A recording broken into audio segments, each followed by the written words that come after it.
അജയൻ എന്താണ് മോഷ്ടിച്ചത്? ഇതാണ് നമ്മുടെ ചോദ്യം.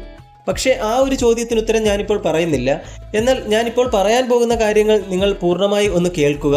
അതിനുശേഷം നിങ്ങൾ തീരുമാനിക്കുക നിങ്ങൾ ഈ സിനിമ കാണണോ വേണ്ടയോ എന്നുള്ളത്.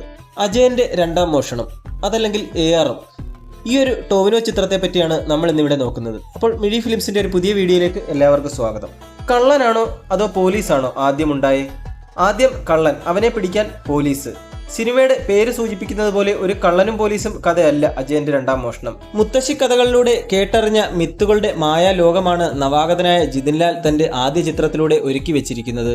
സുജിത് നമ്പ്യാർ തന്റെ തൂലികയിലൂടെ സൃഷ്ടിച്ചെടുത്ത ചിയോത്തിക്കാവിലെ നിഗൂഢതകളും ആ നാട്ടിന് മാത്രം അറിയാവുന്ന രഹസ്യങ്ങളും പ്രേക്ഷകരെ ആകാംക്ഷയുടെ മുൾമുനയിൽ നിർത്തുമ്പോൾ വീരൻ കുഞ്ഞിക്കേളുവും കള്ളൻ മണിയനും മണിയന്റെ കൊച്ചുമകൻ അജയനുമായി ടോവിനോ തോമസ് കരിയറിലെ തന്നെ ഗംഭീര പ്രകടനം കാഴ്ചവെക്കുന്നു. ചിയോത്തിക്കാവിലെ 3 തലമുറകളുടെ കഥയാണ് അജയന്റെ രണ്ടാം മോഷണം. ആകാശത്തു നിന്നും പൊട്ടിവീണ ഒരു നക്ഷത്രക്കല്ലും അതിൽ നിന്നുണ്ടാക്കിയ ഒരു ക്ഷേത്രവിളക്കുമാണ് ആ നാട്ടിലെ ഐതിഹ്യം. പ്രപഞ്ചശക്തികളാൽ നിർമ്മിക്കപ്പെട്ട വിളക്കിനെ ദൈവത്തെ പോലെയാണ് അവിടുത്തുകാർ കാണുന്നതും. ആ വിളക്കിനു പിന്നിലെ നിഗൂഢതകളും രഹസ്യങ്ങളുമാണ് ഈ സിനിമ. 19-ാം നൂറ്റാണ്ടിലെ ചരിത്രം പറഞ്ഞ് 90 കാലഘട്ടം വരെ എത്തി നിൽക്കുന്നിടത്താണ് കഥ തുടങ്ങുന്നത്. കുഞ്ഞിക്കേളു എന്ന യോദ്ധാവ്, കള്ളൻ മണിയൻ, അജയൻ എന്നിവരാണ് കഥയിലെ പ്രധാന കഥാപാത്രങ്ങൾ. 3 പേരും 3 തലമുറയിൽപ്പെട്ടവർ. കുഞ്ഞിക്കേളുവിൽ തുടങ്ങി മണിയനിലേക്കും അജയനിലേക്കും മനോഹരമായി പോകുന്ന ഒരു രസച്ചരടിലാണ് കഥ കോർത്തിണക്കിയിരിക്കുന്നത്. അതിൽ ആദ്യത്തെ അധ്യായമാണ് അജയന്റെ 1-ാം മോഷണം. ചരിത്രകഥകൾ മലയാളത്തിൽ ആവർത്തിച്ച് വന്നു പോയിട്ടുണ്ടെങ്കിലും അഡ്വഞ്ചർ ഫാന്റസി ചിത്രങ്ങൾ കാണാക്കാഴ്ചയാണ്. അതിൽ കഥയുടെ കാര്യത്തിലാണെങ്കിലും മേക്കിങ്ങിലും എടുത്തു പറയാൻ പറ്റുന്നൊരു സിനിമയാണ് അജയന്റെ രണ്ടാം മോഷണം. വർത്തമാനകാലത്തിനൊപ്പം സഞ്ചരിച്ച് ഐതിഹ്യങ്ങളിലൂടെ കഥ പറഞ്ഞു പോകുന്ന ചിത്രം ഇടയ്ക്കിടയ്ക്ക് ഒളിപ്പിച്ചു വെക്കുന്ന ചില രഹസ്യങ്ങളുണ്ട്. അതാണ് ഈ മോഷണത്തെ വേറിട്ട് നിർത്തുന്നത്. ഇടയ്ക്കൽ രാജാവിന്റെ മാനം കാത്ത വീരൻ കുഞ്ഞിക്കേളു, ചിയോത്തിക്കാവിന്റെ ഉറക്കം കെടുത്തുന്ന പെരുങ്കള്ളൻ മണിയൻ, കള്ളന്റെ കൊച്ചുമകനെന്ന വിളിപ്പേരിന്റെ ഭാരം ചുമന്ന് നടക്കുന്ന അജയൻ, ഈ 3 പേർക്കും തുല്യമായ പ്രാധാന്യം കഥയിലുണ്ട്. അതിലൊരുപടി മുന്നിൽ നിൽക്കുക മണിയനാകും. നാടിനെ ജയിച്ച കള്ളൻ എന്നാണ് തൻ്റെ ഭർത്താവായ മണിയനെ ഭാര്യ മാണിക്യം വിശേഷിപ്പിക്കുന്നത്. അതെന്തുകൊണ്ടെന്നത് സസ്പെൻസാണ്. വല്ലാത്തൊരു എനർജിയിലാണ് ടോവിനോ മണിയനെ അവതരിപ്പിച്ചിരിക്കുന്നത്. 3 കഥാപാത്രങ്ങൾക്കും അവരുടേതായ ഒരു ഷെയ്ഡ് നൽകുവാനും താരം ശ്രമിച്ചിട്ടുണ്ട്. കരിയറിലെ ഗംഭീര പ്രകടനമാണ് ഈ സിനിമയിൽ ടോവിനോ കാഴ്ചവെച്ചിരിക്കുന്നതെന്ന് നിസ്സംശയം പറയാം. കൃതി ഷെട്ടി, സുരഭി ലക്ഷ്മി, ഐശ്വര്യ രാജേഷ് എന്നിങ്ങനെ 3 നായികമാരാണ് ചിത്രത്തിലുള്ളത്. അജയന്റെ കാമുകിയായ ലക്ഷ്മിയായി കൃതി ഷെട്ടി എത്തുന്നു. തൻ്റെ മലയാളത്തിലെ അരങ്ങേറ്റം കൃതി ഭംഗിയാക്കി. സുരഭി ലക്ഷ്മിയാണ് ഈ 3 നായികമാരിലെ കരുത്തുറ്റ കഥാപാത്രമായ മാണിക്യമായി എത്തുന്നത്. സുരഭിയും 2 ഗെറ്റപ്പുകളിൽ പ്രത്യക്ഷപ്പെടുന്നുണ്ട്.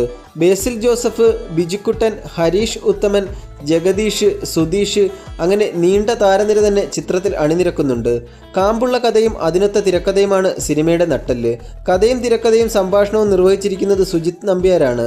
സുജിത്തിനെക്കുറിച്ച് പറഞ്ഞപ്പോൾ ടോവിനോ എന്തുകൊണ്ട് വികാരഭരിതനായി എന്നത് ഈ സിനിമ കാണുമ്പോൾ പ്രേക്ഷകർക്കും മനസ്സിലാകും. സംഭാഷണങ്ങളിലെ കൈയടക്കവും കഥാപാത്രങ്ങളുടെ കെട്ടുറപ്പും സിനിമയുടെ ചാരുതയാണ്. ഫാന്റസി ചിത്രത്തിന് വേണ്ട എല്ലാ ചേരുവകളും അടങ്ങിയ പശ്ചാത്തല സംഗീതമാണ് സിനിമയുടേത്. സംഗീത സംവിധായകനായ ദിബു നൈനാൻ തോമസിന് കയ്യടി നൽകിയേ തീരൂ. സംഘടന സംവിധായകരായ വിക്രം മോർ, ഫിനിക്സ് പ്രഭു, PC സ്റ്റൺസ് എന്നിവയുടെ ആക്ഷൻ സീക്വൻസുകളും മറ്റൊരു കരുത്താണ്. പ്രത്യേകിച്ചും കൊടുങ്കാറ്റിൻ്റെ വേഗതയിലുള്ള മണിയൻ്റെ വരവ്. ഇതൊരു ദൃശ്യാനുഭവമാകുന്നതിൽ ജോമോൻറ്റി ജോണിൻ്റെ ക്യാമറയ്ക്കും വലിയൊരു പങ്കുണ്ട്. സിനിമയുടെ ഭൂരിഭാഗവും രാത്രികളിലാണ് ചിത്രീകരിച്ചിരിക്കുന്നത്. പ്രത്യേകിച്ചും ക്ലൈമാക്സ് പോരാട്ടത്തിലെ ക്ലോസപ്പുകളും ക്യാമറ ചലനങ്ങളും എടുത്തു പറയണം. 2.5 മണിക്കൂർ ദൈർഘ്യത്തിൽ ഷമീർ മുഹമ്മദിൻ്റെ ചടുലമാർന്ന എഡിറ്റിംഗും ചിത്രത്തിന് മികവ് കൂട്ടുന്നു.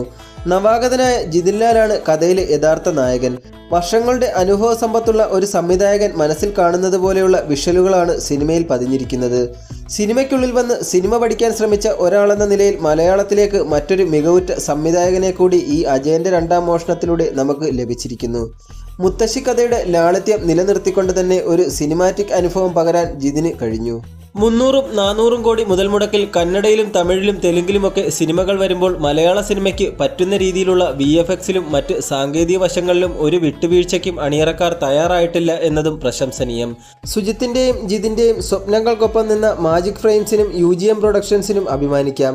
3Dയിൽ ഈ സിനിമ ഒരു ദൃശ്യവിരുന്ന് തന്നെയാകും പ്രേക്ഷകന് സമ്മാനിക്കുക. മലയാളികൾക്കെല്ലാം അഭിമാനിക്കാൻ കഴിയാവുന്ന സാങ്കേതിക തികവുള്ള എണ്ണം പറഞ്ഞ ഫാന്റസി അഡ്വഞ്ചർ ത്രില്ലറുകളിലൊന്നാണ് അജയന്റെ രണ്ടാം മോഷണം.